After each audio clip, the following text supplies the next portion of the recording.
हर हर महादेव श्री शिवाय नमस्तुभ्यम। तो मेरे YouTube चैनल पे आप सबका फिर से स्वागत है।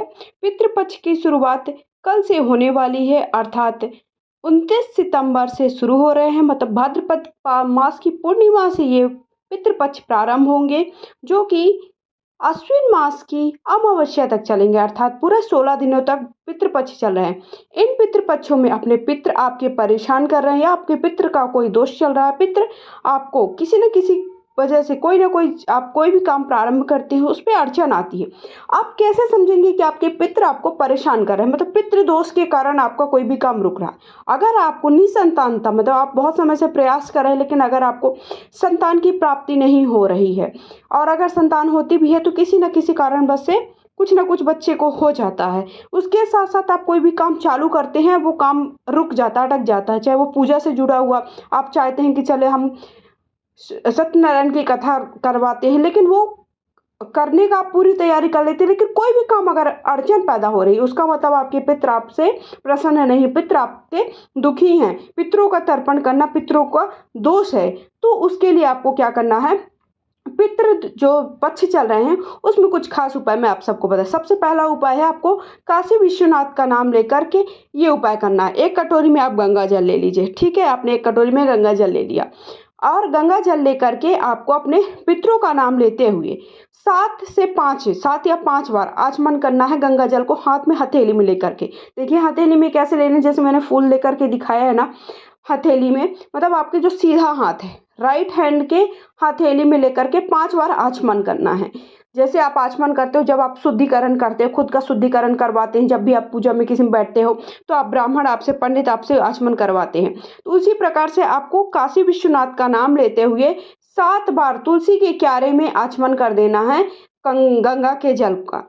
ऐसा करने से आपके पितृ जो परेशान है वो कर रहे हैं, वो पितृ को शांति। इसी प्रकार पितृ की शांति, अगर पितृ आपके अशांत है, परेशान कर रहे हैं, तो अगला उपाय है चावल के एक आखा दाना, अक्षत अर्थात अक्षत के एक आखा दाना खड़े दाने की यह उपाय आपको करना है। कब करना है आपको, पितृपक्ष में। आप कभी भी इस उपाय को कर सकते हो, कभी भी कर सकते हो, सुबह से शाम जब भी आपको समय मिले तब आपको ये उपाय करना है। आपको क्या करना है, एक खड़ा चावल लेना है, खड़ा होना चाहिए, वो कहीं से टूटा फूटा नहीं होना चाहिए, खंडित नहीं होना चाहिए चावल। अक्षत का खड़ा दाना ले लीजिए, ठीक है।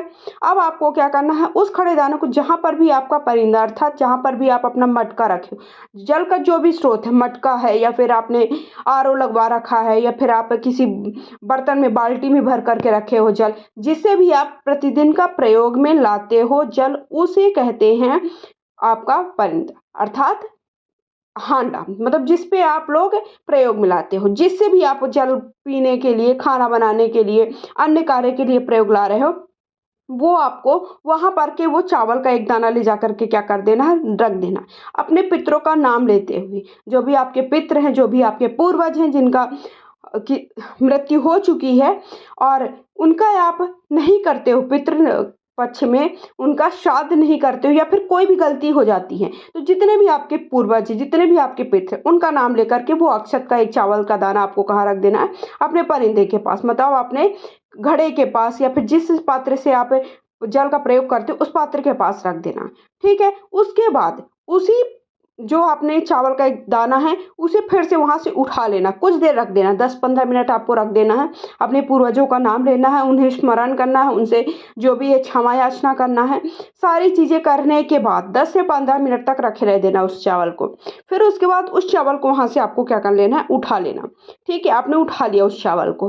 अब आपको क्या करना है, उस चावल को उठा करके आपको जाना है देवों के देव महादेव के पास। महादेव का जो भी आपके आसपास मंदिर है, अगर मंदिर नहीं है तो आपको अपने भोलेनाथ, अगर आपने घर पर ही शिवलिंग स्थापित कर रखी तो वहां पर आपको जाकर के 5 से 7 बार स्वधा स्वधा स्वधा स्वधा स्वधा स्वधा 5 या 7 बार बोल करके अपने पूर्वजों का नाम लेकर के, जो भी आपके पूर्वज है, जो आपके वो आपके पितृ हैं, उनका नाम लेते हुए स्वधा स्वधा आपको किसे 5 या 7 बार बोलना, और उस चावल को आपको शिवलिंग के ऊपर समर्पित कर देना, शिवलिंग के ऊपर ऊपरी भाग पर समर्पित कर देना है और स्वधा स्वधा बोलते जाना है। ऐसा करने से जो भी आपके पितृ अशांत है, पितरों में जो शांति नहीं, घर में जो भी परेशानी आ रही, क्लेश आ रही, कोई भी रीजन है, कोई भी कारण है, मतलब अड़चन आ जाती है, कोई भी काम चालू करते हो, चाहे व्यापार हो, चाहे नौकरी हो, चाहे परीक्षा देने जाते हो, तो वो आपको ठीक हो जाएगा। अगला उपाय है पितरों को शांत करने का पितृपक्ष का अगला उपाय है ये।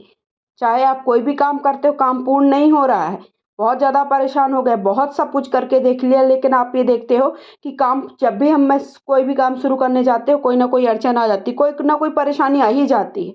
अब क्यों आती है, इसका कारण आप सबके पितरों का दोष है। अगर आपको किसी ब्राह्मण ने कह दिया कि घर पे आपके पितृ दोष है, तो अब आप क्या करोगे? आप परेशान हो गए कि अब पितृ दोष है, मैं क्या करूं? तो उसके निवारण के लिए आपको क्या करना है, एक कटोरी लेनी। ठीक है, आपने एक कटोरी ले ली, स्टील की ले लीजिए। आप उस कटोरी पर आपको चावल भर कर ले लेना, पूरा फुल भर लेना। ठीक है, उस कटोरी में भरे हुए चावल को लेकर के आपको अपने घर के मुख्य द्वार पर, घर का जो गेट है, दरवाजा जहाँ से आप प्रवेश करते, जो आपका प्रवेश द्वार है, वहां पर आपको ये कटोरी से भरा हुआ चावल का कटोरी रख लेना। ठीक है, वहीं पर आपको कटोरी पर ही एक ऊपर एक कपूर रख देना, खड़ा कपूर आपने रख दिया। अब आपको वहीं पर आपको इस चावल वाले कटोरी को वहीं पर जलाना है, मतलब आपको मुख्य द्वार पर ही जलाना, उसे अंदर लेकर के नहीं आना। अब आपने उसे जला दिया, उसके बाद रात भर आपको रखे रह देना। ये उपाय आप प्रदोष काल में करोगे, ज़्यादा शुभ और फलकारी होता है। फिर उसके बाद आपको अपने पूर्वजों का नाम लेना है, वहां पर उस कटोरी वाले चावल को छोड़ देना। अब अगले दिन सुबह के वक्त, जब अगले दिन सुबह आप उठोगे सुबह, तो उठने के बाद आपको क्या करना है, उस कटोरी वाले चावल को उठा लेना है। अब आप उठा करके ले आए अंदर, अंदर ला करके आपको, कपूर तो जल गया पहले से ही, जो आपका चावल बचा हुआ है, उस चावल का आपको क्या करना है। तो इसके पहले आप सब अभी तक मेरे चैनल को सब्सक्राइब नहीं किया, पहली बार मेरे चैनल पे आए, प्लीज़ मेरे चैनल को सब्सक्राइब कर दीजिए। कमेंट बॉक्स में जाकर के हर हर महादेव, श्री शिवाय नमस्तुभ्यम, ओम नमः शिवाय जो लिखना चाहें वो लिख दीजिए, ताकि वीडियो आपने देखा, आपको पसंद आया, थोड़ा भी पसंद आया तो मुझे समझ में आएगा कि हाँ, मेरा वीडियो बनाना आप सबको पसंद आ रहा है, मेरे ये जो उपाय हैं, जो पूजा पाठ से जुड़ी हुई जानकारी हैं, आप सबको पसंद आती जा रही हैं। आप मुझे सब फॉलो कर सकते हैं, इंस्टा पर भी आप सबको ऐसे प्रतिदिन के उपाय मिल जाएंगे। और वीडियो को सबके साथ, ज़्यादा से ज़्यादा लोगों के साथ लाइक शेयर करिए, और ऐसे ही मेरे चैनल के साथ जुड़े रहिए, बस यही कहूँगी। और आप लोगों ने बहुत सारा सपोर्ट दिया, क्योंकि इंस्टा में मेरे 18,000 फॉलोअर्स हो गए हैं, मैं उसके लिए आप सबका धन्यवाद दे रही हूँ। अब आपको क्या करना है, उस कटोरी में जो चावल आपने रखा था, उस चावल को आपको क्या करना, पक्षियों को खाने के लिए डाल देना। इस उपाय को करने से आपके जो भी पूर्वज हैं, जो पितृ दोष चल रहा है, उसका निवारण अवश्य होगा। तो हर हर महादेव, श्री शिवाय नमः।